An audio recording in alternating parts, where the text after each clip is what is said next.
Hello, and welcome to the National Endowment for the Arts' first webinar in our Learning from Abroad series on international design initiatives and partnerships. Today we'll be hearing from the three finalists of the 2013-2014 World Design Impact Prize, an initiative of the International Council of Societies of Industrial Design. The biennial award recognizes projects from around the world that use industrial design-focused solutions to improve social, economic, and environmental quality of life.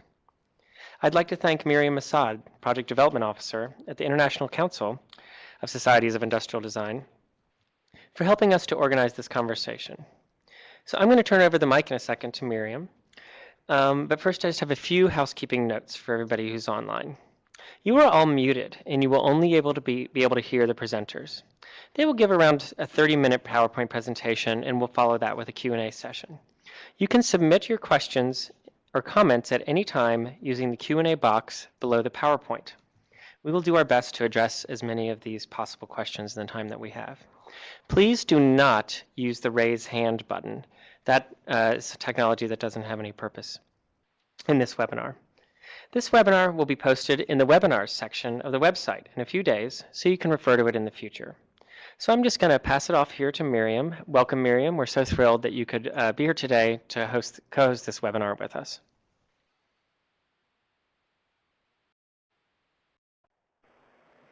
Thank you, Jason. On behalf of ICSID, I would like to welcome everyone and thank you, the National Endowment of the Arts, for hosting this webinar.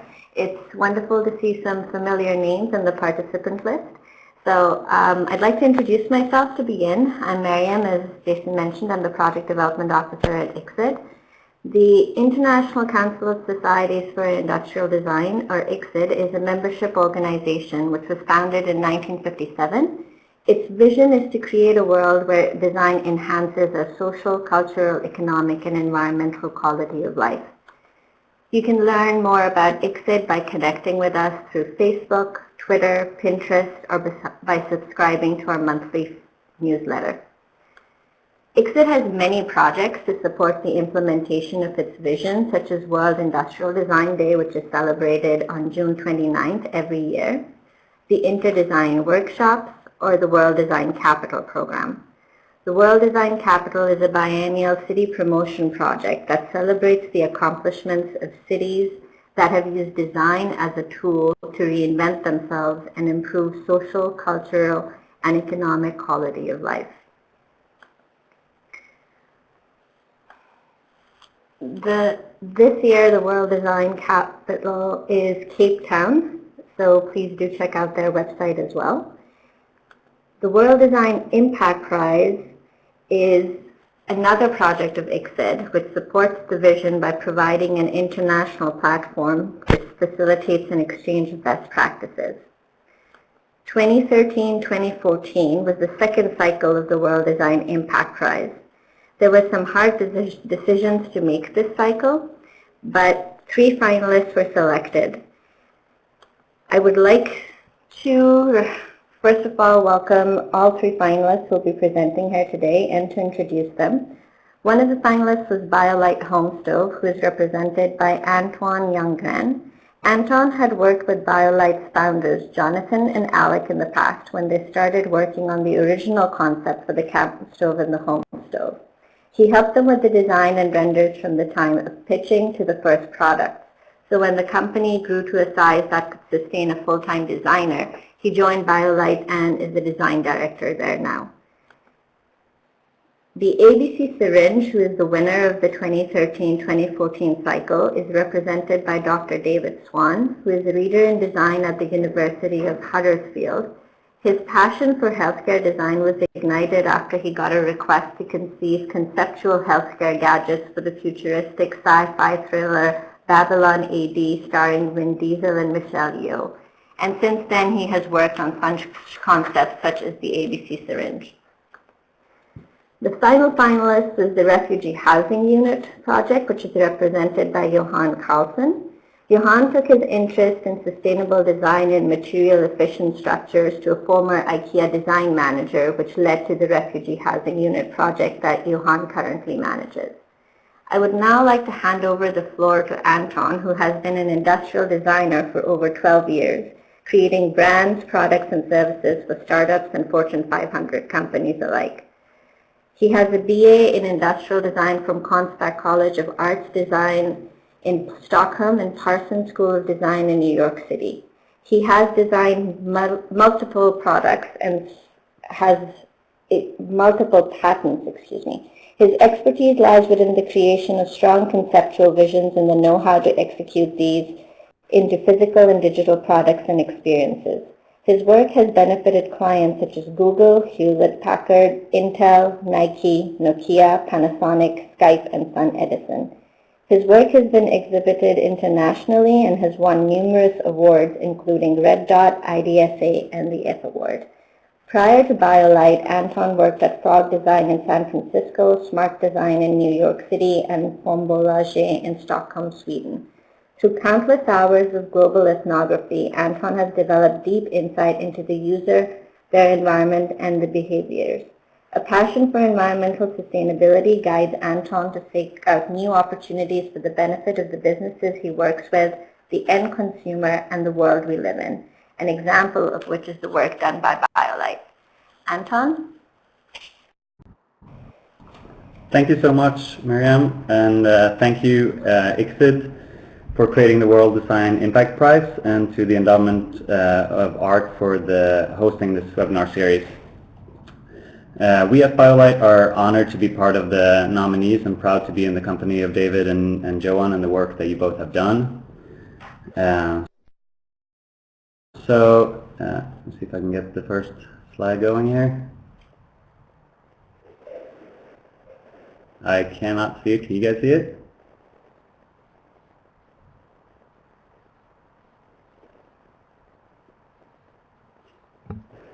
I just dragged you may be buffering. If Okay. you'd like, I can advance the slide. Can you see it yet? I cannot see it, but I'll just get started. You can ask me to advance the slides if you'd like. Okay, sounds good. Again, my name is Anton Ljunggren. I'm the Director of Design at BioLite. We're an energy startup based in Brooklyn, New York. And the next slide, we strive to build and provide advanced energy products that solve people's needs, people's essential needs. The next slide, the inception of our company was the wish to make a good wood-burning camp stove that would eliminate the need for gas canisters when camping.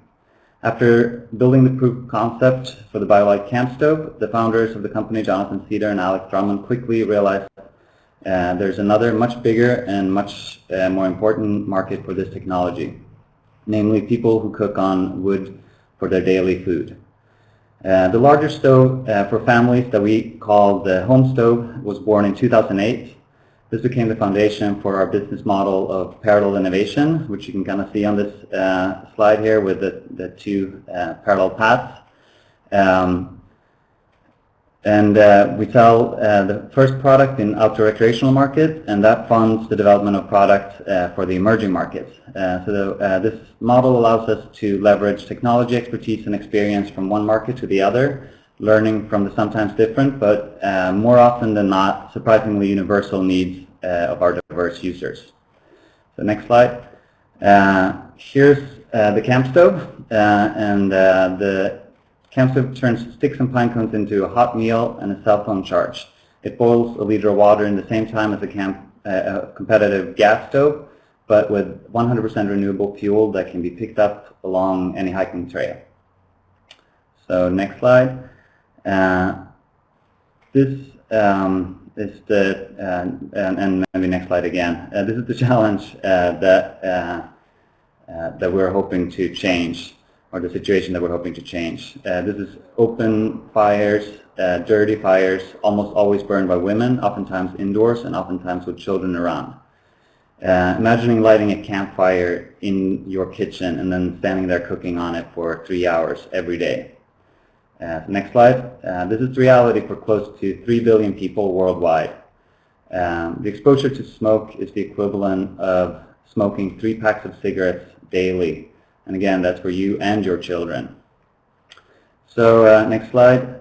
Polluted air from indoor wood burning is responsible for more premature death than HIV/AIDS, tuberculosis, and malaria all combined. So it's a huge health impact. If you go to the next slide, it also has economic and environmental impact from the time or money spent on getting fuel to deforestation and climate change from CO2 and black carbon. Next slide. We're hoping to tackle this problem in a three-tiered approach through technology, demand, and access.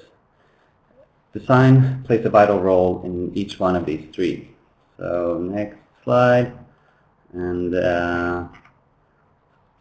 skip over to the technology slide and go to slide that says current technology solution. So this is the most common way of starting a fire for many people, blowing on a fire with the aid of a pipe to get some distance between you and the flame and the smoke. Generally, it's a pretty terrible experience. Next slide. But there are some things that are being done to change this problem. And generally, there are two stoves in this relatively new market for clean cook stoves, or two types of stoves: passive rocket stoves and fan stoves. Passive stoves use natural draft to get more efficient burn, saving wood, while staying very close to the behavior of fueling a traditional mud stove or three-stone fire.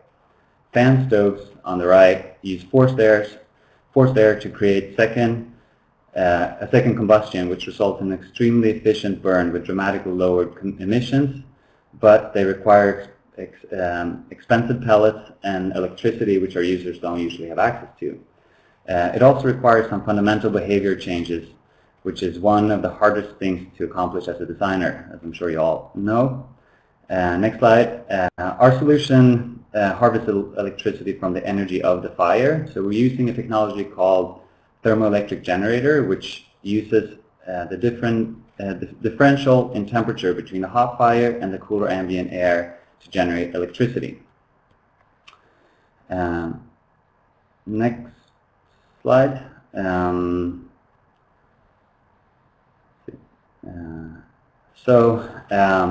The home stove is self-sufficient, creating its own electricity for the fan to burn hot and clean fires from any biomass. This enables the user to save 50% fuel and thereby the same amount of carbon emissions, lower their smoke emissions with 95%, and nearly eliminate black carbon. On top of this, just like the camp stove, the home stove gives a small but vital amount of electricity to people who have little or no access to it before. This can be used to charge phones or lights, which in turn can improve lives and reduce use of kerosene lamps, which are toxic and dangerous. Next slide. So from a technical standpoint, we have a pretty good product, but to make anyone want to invest what is a substantial amount of money for a home stove, we need to make sure that it really meets the needs of the users. Next slide. We do this by sending team members from all of our disciplines to the field to learn straight from the users. And now we should be on the women and children cook slide.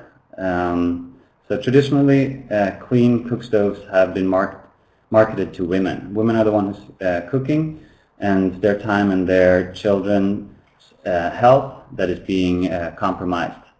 The issue is that the husband in the family is the one who controls the money, and product that he doesn't use or see the benefits of is therefore a hard sell. If you go to the next slide, you see the differential that Viola has, which is the ability to charge a phone and a light. And it seems that technology is universally appreciated by men and women. And as you can see in this photo of one of our product demos, this is the part that really attracts the men to our product. So having the buy-in from both the husband and the wife is a crucial for the adoption of our product. Next slide. Throughout the product process, we brought our prototypes to test features and functionality with our users. The height of the product made to be used sitting on the floor, and the size of the mouth to accept wood of different sizes. Next slide. Cell phone usage in emerging markets has doubled in the past 5 years. Even people living in remote villages far from grid electricity own cell phones today. The technology is leapfrogging what we are just now getting used to in the industrialized world. The woman in this photo is buying a solar lantern. She's using her phone to register an account with a company much like we do online. Banking and healthcare services are also enabled by cell phones. So the ability to charge a cell phone is considered one of the top benefits of our stove. Next slide. Another key benefit is the look of the flame. Our secondary combustion jets make a flame that looks similar to the gas flame, which is an aspirational product. Next slide. Fuel savings is another big one, as it has a direct impact on the daily cost of life. Next slide. Interestingly, smoke reduction comes only third on the list of benefits as listed by our users. Even there, less so for its health benefits compared to making for a cleaner kitchen and home. This might sound odd, but it's not so different from how we reason around hidden long-term health effects in the West. We all respond better to short-term incentives than hidden long-term ones. Next slide. And unfortunately, a common fire starter is plastic bags. This is something we need to address, but also something that we need to accommodate until we have a better solution. Next slide. Fuel stacking is the concept of using the kind of fuel that you have when you have it. So price and availability of wood varies. Optional fuels include crops residue and dried cow dung, like these paddies found in the Indian state of Orissa. Next slide. Countries and regions cook different foods. All that need to cook well on our home stove. From India's varieties of flatbread, such as the thinner chapati to the thicker ratla, and on to the next slide, thick stews for communal cooking in Ghana, big heavy pots. Next slide. Back in India, the open flame is sacred, and smoke is seen as a messenger between earth and heaven. These cultural and religious anecdotes are valuable to understand. A few years ago, manufacturer of cook stoves was taken back by an unprecedented product failure. Their stoves that were built to last for years disintegrated in weeks. It turned out that as part of a welcoming process, or welcoming the new stove home, a religious ritual was performed. A pot of malai, which is cream, was boiled till it spilled over and into the stove. The cream reacted chemically with the cast iron, corroding the burn chamber, rendering the stove useless. So it was a really important lesson for all of us to learn in the clean cook stove space, and today all of us use stainless steel for the burn chamber. Next slide. The last key to success for us is access, and that means building trust in the communities that we work in, ideally through established retail partners who have representatives all the way out into the village level. And if you go next slide, the other side of access is affordability. For us, that means offering a product at a price that is attainable and with clear values that will bring return on investment with a foreseeable future for the user. So next slide. Just very brief on our business model. We believe that a market-based approach where we provide value that people are willing to pay for have the greatest ability to scale and ultimately reach more people. Next slide. Lastly, I want to share a glimpse into one of our next projects, taking the learnings from the home stove to the built-in stoves called Patsari. It's used throughout Central and South America. So maybe next slide again, you should see a Patsari. And if you go to the next slide again, you should see Ryan in the lab. So to figure out this, we built a Patsari in our lab here in Brooklyn, and Ryan, who's our lead combustion engineer, went from designing rockets for NASA out in California and came and joined as a BioLite, and is burning or cooking tortillas now. So we're hoping that his learnings and tireless experiments will benefit many users and their families in future markets.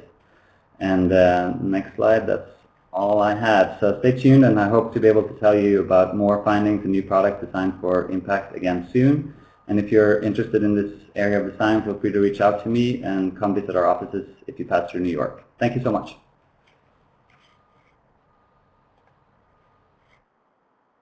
Thank you so much, Anton. That was a very informative, quick introduction to the project and some of the elements that you've considered when designing that product. I'd now like to invite Johan to tell us a little bit about the Refugee Housing Unit. Johan holds a Master's of Fine Art from Konstfack University in Stockholm, Sweden, where he also lives and works.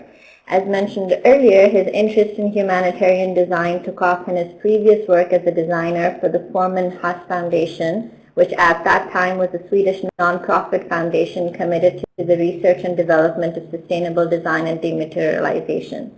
One of the main programs at the foundation was the development of material-efficient structures, and through a partnership with the Swedish Civil Contingencies Agency, Johan and his team developed a series of prototypes of cardboard shelters. Johan received the opportunity to demonstrate the project with the former IKEA design manager Lennart Ekmark. He liked it and believed it was within the spirit of IKEA and provided support to get an application through to the IKEA Foundation. From there, it was a bit of moment's luck as the IKEA Foundation and the United Nations High Commissioner for Refugee were already discussing similar projects, and together they rolled out the Refugee Housing Unit project. 5 years later, Johan manages the project team and distributes his time between the office in Stockholm and refugee camps in Ethiopia, Lebanon, and Iraq. He has found some time today between all his traveling to share his experiences with us. Okay, thank you very much. I will be glad to present to you our project, and I will put a focus on the field studies that we are currently doing on the refugee housing units, but I would like to start off with some short background information. Our scope is very simple. It's to design and bring to the market cost-effective humanitarian shelter solution. The emphasis in our project is as much on the business side as it is on the design side, meaning that we are not only working to design the project, but we also want to get it into the market, and we want to get it into refugee camps where it can come to good use. So what we are working to do is to reduce the life cycle cost of sheltering refugees in refugee camps. An average stay for a refugee in a camp is 12 years, and a tent, which is normally used a day, lasts for around 6 months to maximum 1 year. So we are working very hard to reduce the overall life cycle costs.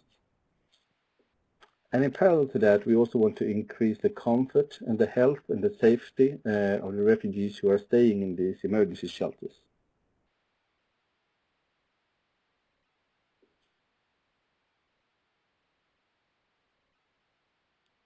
So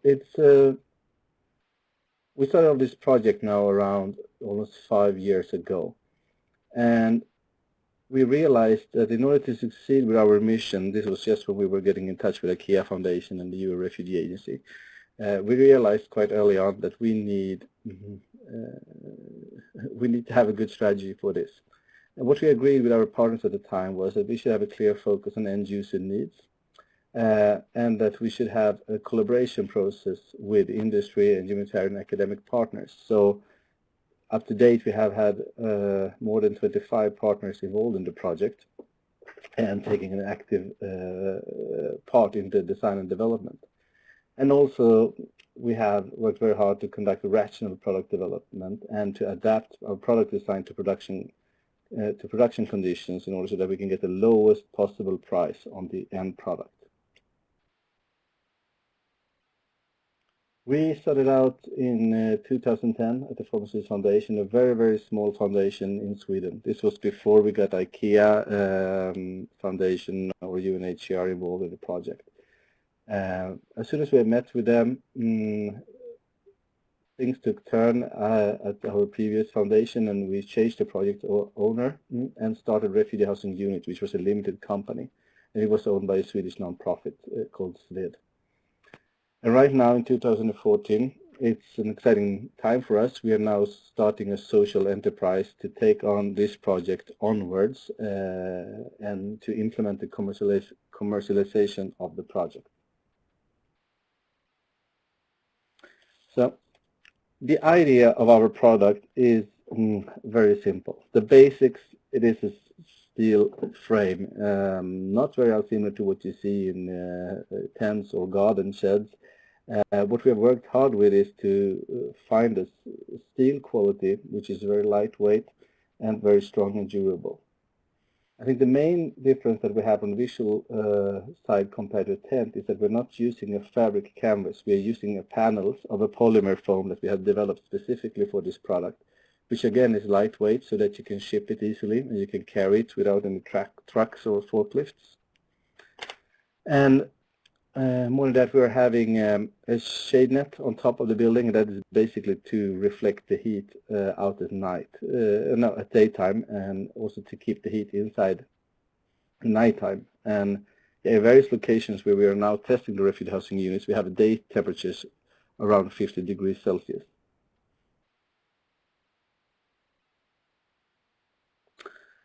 When starting off this project, we had very little or no experience of refugee camps, and it was also very hard to conduct assessment or pre-studies within camps. We did some studies in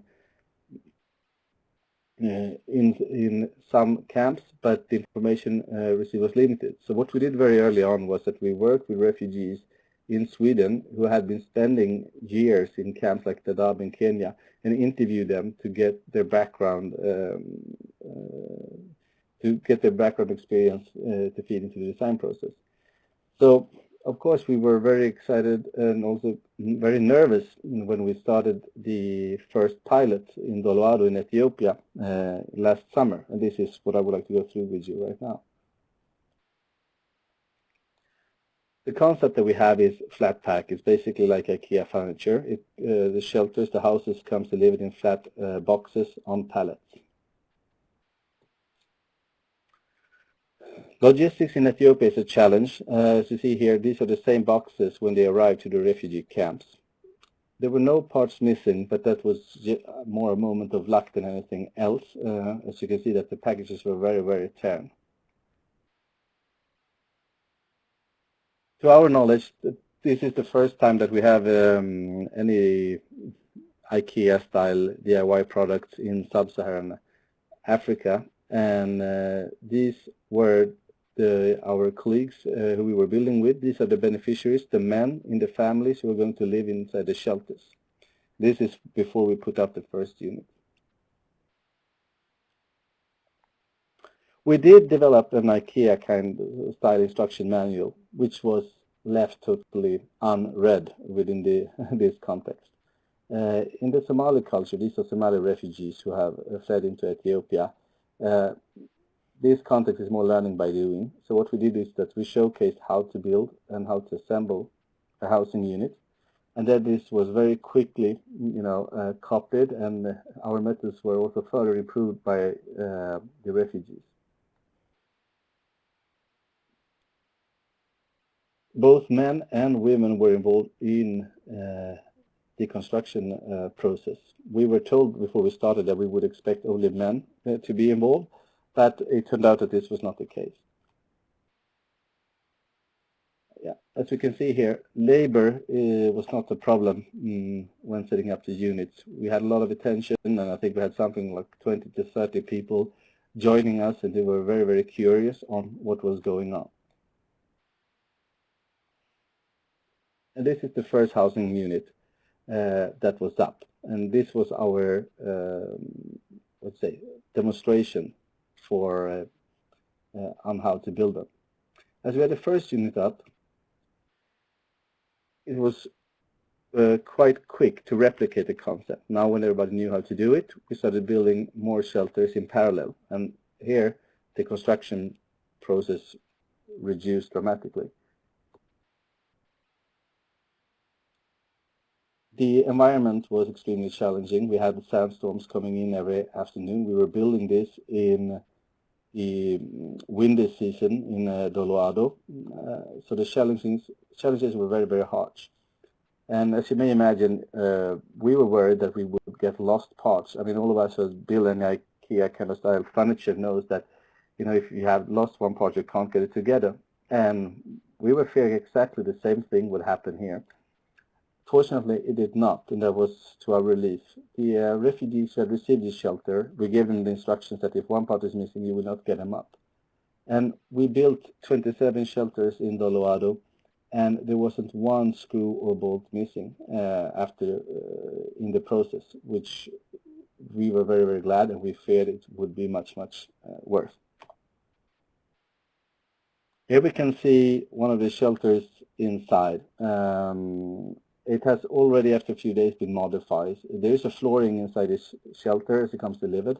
However, in Doloado in Ethiopia, the flooring was not used for the simple reason that the soil or mud floor was preferred. Yeah, and this picture is taken only a month after we set up the units. And yeah, I think it's just great to see that here we can already see like how you know, we are formulating a small community. Small community is taking place here, being built outside, and also that the structure, which we feared would have an alien design. I mean, they are made of steel and plastics. It's not any local materials that was only region. We were fearing before that this would not be accepted. I mean, we were glad to see that these were very much welcomed, and they were also used together with the local materials where they built kitchenettes outside the shelters, etc. And also our shelters are modular. We wanted to keep a design which is as flexible as possible, so that you can move a window, you can move your ventilation to places where you want it. And this was also very much used. And here we can see this one family who put the windows down very close to the ground in order to get colder air coming in to keep the shelter cool in the day. Now, this slide is not from Doloado. This is from Iraq, where we are having our second pilot program ongoing right now. I just wanted to show you this, that to show the challenges of refugee housing. It's that every situation is unique, and there is very little similarity between different cultures and different locations. The environment is completely different, the culture is completely different. Here in Iraq, the challenge is more from the cold, and also you can see there's a motorcycle parked outside the refugee shelter. People are drying the clothes. They have built small pavements to access the door. So it's just that the situation is very different. And I think this is one of the main challenges in working with refugee housing compared to any other housing, is that the context is not known before. Our shelters, they are centrally stockpiled, and then they're used in emergency. And we don't know in advance if they're going to be used in Jordan or in Iraq or in Ethiopia, for example. Yeah. That was it for me for the time being. If there are any questions, don't hesitate to shoot me an email or raise the question in the Q&A we have after this session. Okay, thank you very much.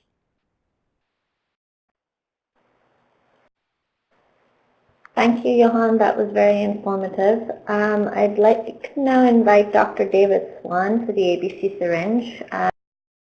The ABC Syringe was the winner for the 2013-2014 World Design Impact Prize. Dr. David Swan, who was one of the lead designers on it, is the Reader in Design and Subject Area Leader for Product Design and Interior Design at the University of Huddersfield in the UK. He has a PhD by practice awarded by the Royal College of Arts and graduated with a Master's in Design in Industrial Design with distinction from the Royal College of Arts. His research and design practice have received national and international acclaim. He has been Index Design to Improve Life finalist in 2013 and 2011, a winner of the 2011 Helen Hemlin Design Award for Creativity, the Conran Foundation Design Award nominee in 2011, the James Dyson Award in 2011, IDSA Award finalist 2010. In addition, his innovations have been featured on CNN International, BBC World News, and BBC's Health Show. David, thank you so much for joining us. Yeah, thank you. My presentation will talk about obviously the ABC syringe. It's the culmination of a 2-year study to develop an effective innovation strategy that targets the prevention of unsafe injection practices. And the purpose of our project became the role of design to make invisible risk visible. Unsafe injection practices has been a WHO priority since the early 80s and continues to be on their number 5 list as a priority. Injection practices are predominantly used for immunizations and curative use. And while existing technologies such as safety syringes have dominated in immunization programs with 95% penetration, the use of syringes for curative use has a slow uptake. Initially, our project targeted India, where 4 billion syringes are considered to be unsafe. 1 in 3 syringes transmit HIV, hepatitis and liver cancers, and equates to 9 million lost life years. India is the biggest consumer of disposable syringes worldwide, with an annual production of syringes totaling 35 billion. It's quite easy to assume that unsafe injection practices just occur in developing countries. Back in 2012, the GAO produced a report on the practices within US hospitals and discovered that the similar practices were actually happening. And just an example, there was one case in South Nevada. A doctor used a syringe repeatedly on a number of patients. And as you can sort of see, it required the retesting of 60,000 patients, individual treatment costs, lifelong patient monitoring, not to mention investigation costs. So it's a challenge without borders. Unsafe injection practices is a real complex challenge. Commode did a study trying to identify the typologies of unsafe injection practices and came up with a list of over 26. And obviously disposable syringes account for 70% of the market. So it's a real complex problem requiring sort of systems thinking. Back in 2007, the Indian government did a big report together with the World Bank to assess the magnitude of unsafe injection practices in formal and informal settings. And they discovered that 83% of injections were for curative use, with over 60% delivered in an unsafe manner. Some of the recommendations from that report was whether behaviour change could be a catalyst as part of a solution, and that's something that we looked at closely. Let's be frank about this. It's not patients that cause the problem, it's doctors. It's doctors that actually do the patient harm. So could we actually catalyse patient behaviour to actually improve clinical compliance?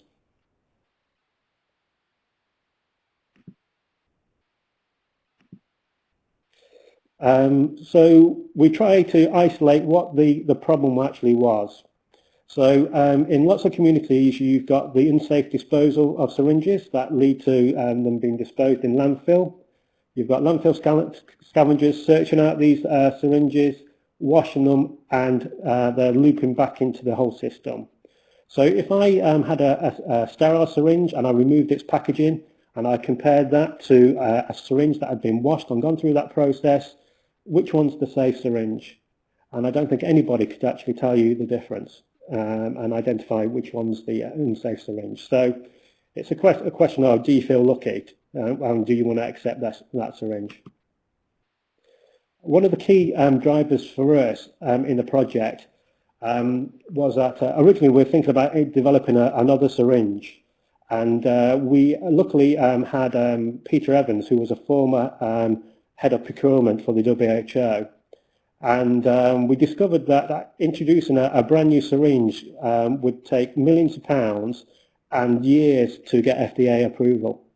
And that completely changed our thinking. Rather than introduce a brand new syringe that had to go all through that process, could we actually take a different strategy? And one of the projects that Peter worked on was the introduction of vaccine vial monitors to indicate the impact of heat temperature on the quality of vaccines. And therefore we switched from it being a brand new product to be a label application. And that means that you bypass that lengthy process. You can do it in 3 months, and it becomes a solution that's suitable for any injectable device, or even, in fact, any sterile product. So we came up with a transformative label. One of the key things here is price sensitivity.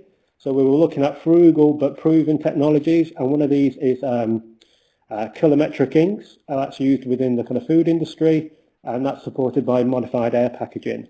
So our syringe remains static within a modified atmosphere, but as soon as you open that package, it's triggered, and it triggers a colour change. And the purpose of that is to educate and empower people to understand that there's a risk. We did a short dive in Mumbai to test our sort of theory, and we were really pleased with the results, that the colour change actually heightened their perception of risk.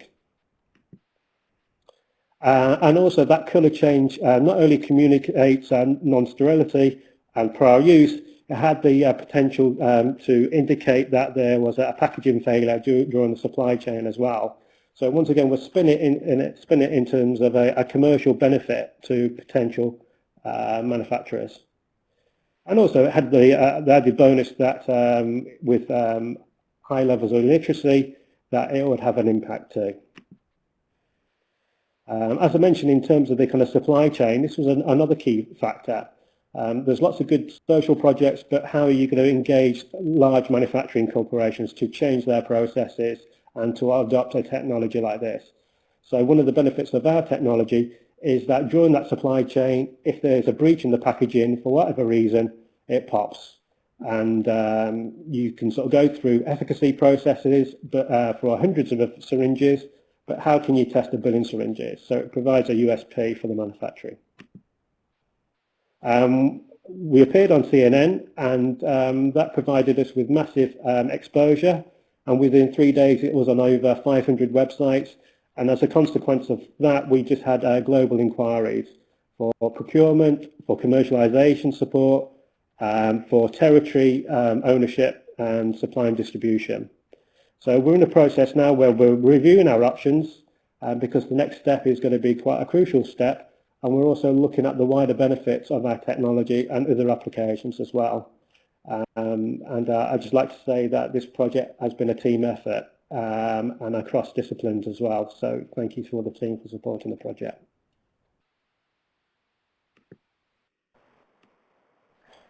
Thank you, David. I'd like to now get into the Q&A because all presentations were very informative. And just to start us off, I'd like to talk a little bit about how each one of you have addressed the fact that there was some relationship building that was going on to understand the community and see how you could better serve them. So what were the big struggles in communication and building trust that you came across? Anton, David, Johan,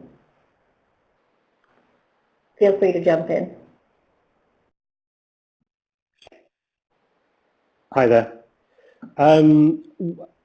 Where we approached this project was very different. We learnt the lessons from a previous project that was looking at mobile healthcare and a medical bag, and we developed a fantastic product, and the amount of effort that it took to actually get commercial interest was a real uphill struggle.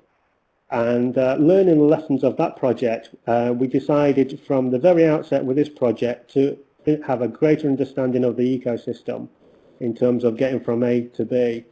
And we spent a long time sort of building relationships and having dialogue with all different types of stakeholders before we actually kicked off the project.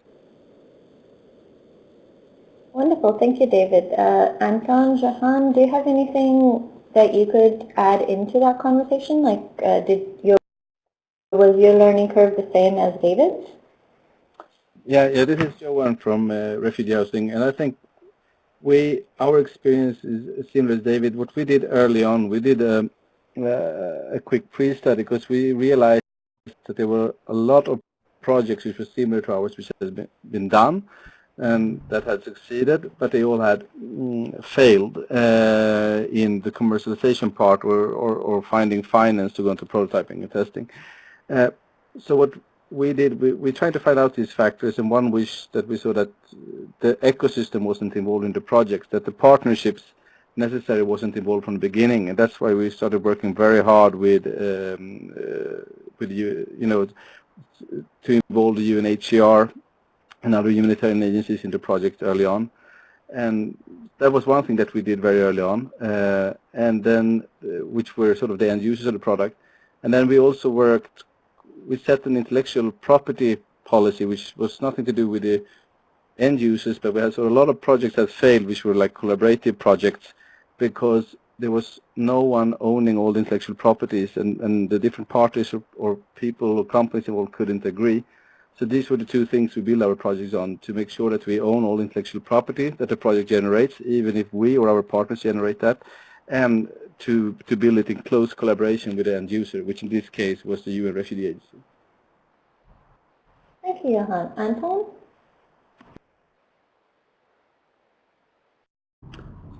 Yes, can you hear me now? Yeah, I'd like to add as well. We were, our whole industry is fairly new. I guess clean cookstoves has only been there's only been an industry around it for the past few years. So the whole industry is kind of learning together, and there's a fair amount of collaboration, which is great. Also, we're lucky to have Ethan Kay join us, who had been working with some of the most successful stove launches in India before, and gotten a lot of learnings from both what worked and didn't work there, and had gone on to do his doctor's, his PhD on this particular very narrow subject of clean cook stoves.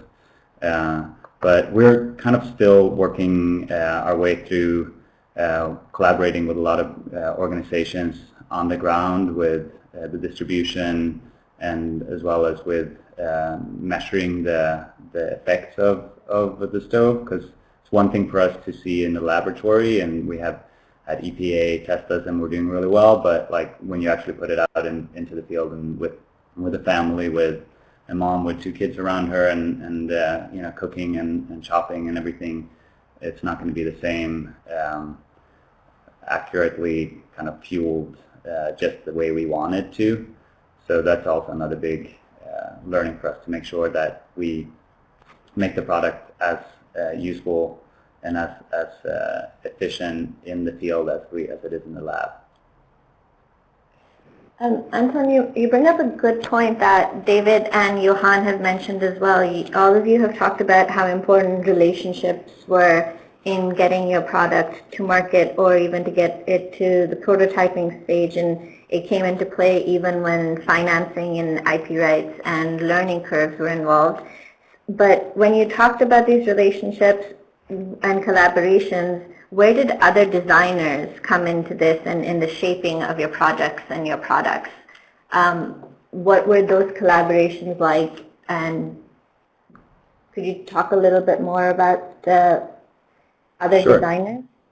Yeah, I can start quickly. I mean, for us, we see kind of our entire team as the design team. So we have a team of electrical engineers, mechanical engineers, industrial designers, and kind of business people. And all of us actually go out into the field and do the research and understand the user. So for us, it's really important that everyone is involved in that, so not only the design or research side. And then another really good learning for us was to use local guides or local design students to help us guide us through the both, you know, gender roles, culture, religious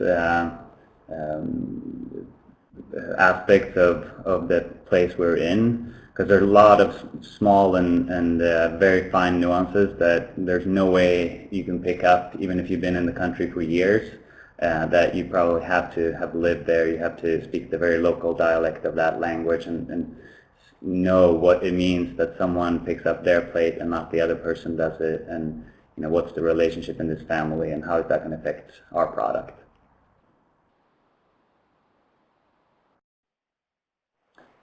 It's great to hear about the participatory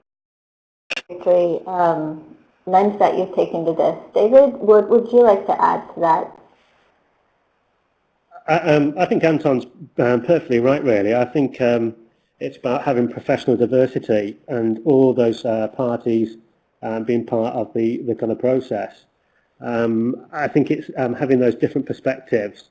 So with us, we had a professor in material science and operational management, and we had sort of people who have navigated the WHO and UNICEF and governments in terms of traction to give us direction.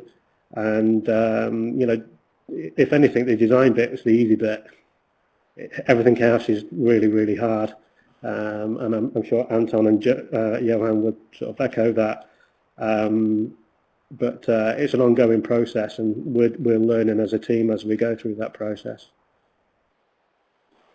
Great, thank you, David.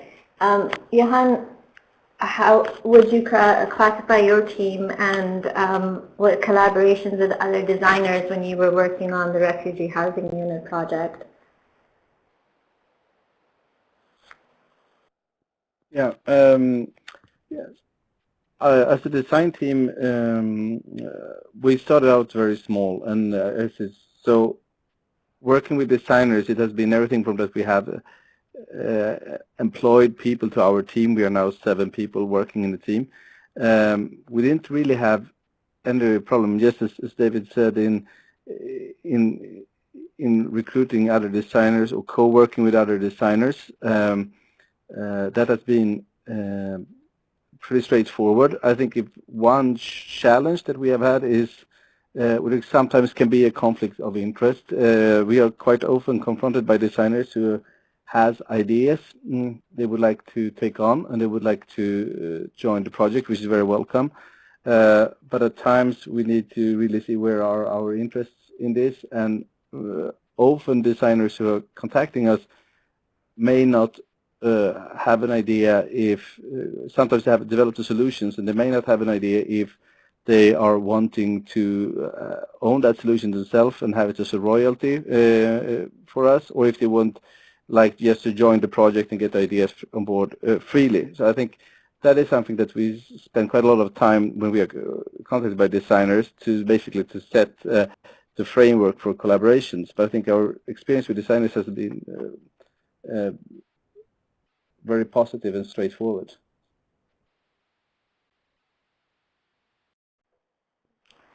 When you're talking about the framework for collaborations, how did your academic background prepare you for these collaborations or to do this work?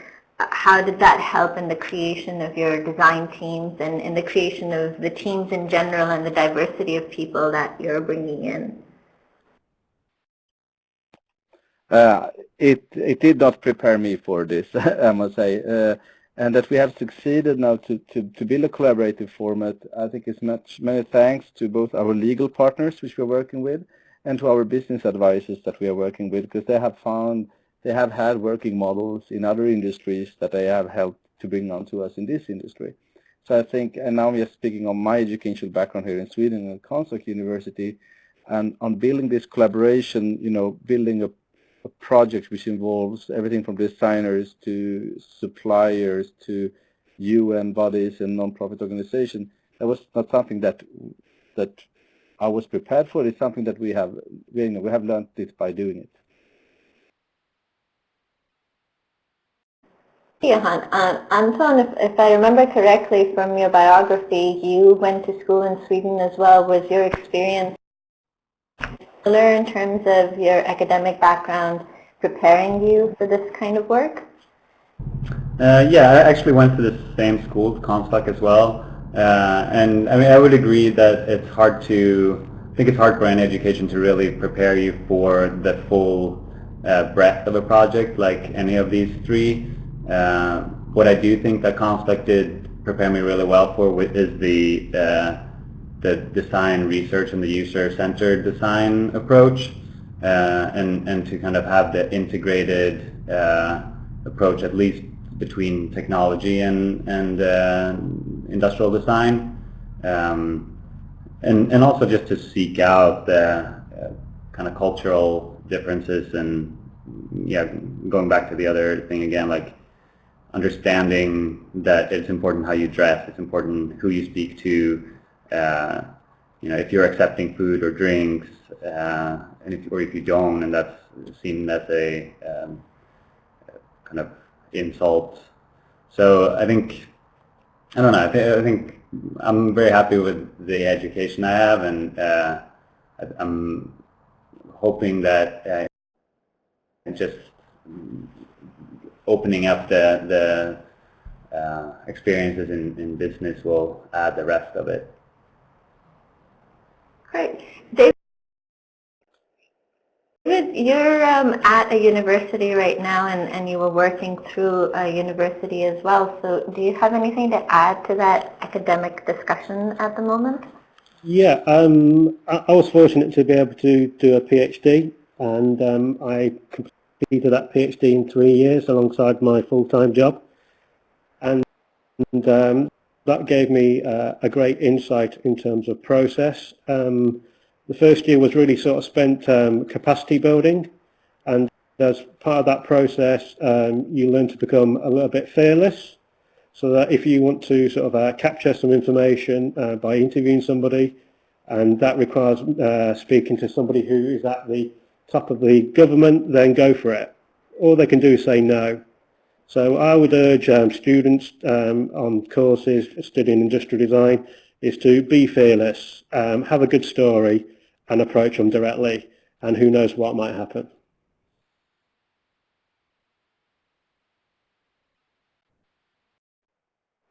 That sounds like really good advice to share with people who are trying to get into this kind of work.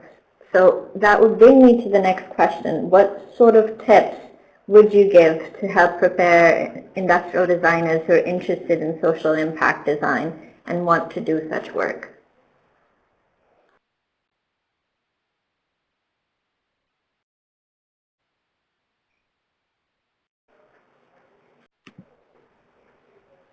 Hi, sorry, was that question to me? It's to all of you, because you've all spoken about using your academic background differently and feeling prepared. So, yes, David, why don't you start?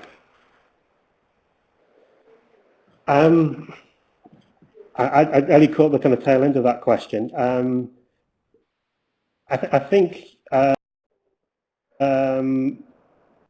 I think design moving into these territories is really quite important, and I've worked sort of quite closely with Index Design to Improve Life, which is a Danish organisation, and the CEO of Index is Kiga Hedvid, and I think Kiga's got it right on the button, and she talks about there's enough white cups in this world. If you've got a skill in design, then you have an imperative to use that skill in a way that benefits society and humanity. And she calls it about finding your respondability. So if you've got an ability to respond to some of these global challenges, then you as a designer have a responsibility to do so. And that resonates really quite strongly with me and in terms of my outlook and philosophy.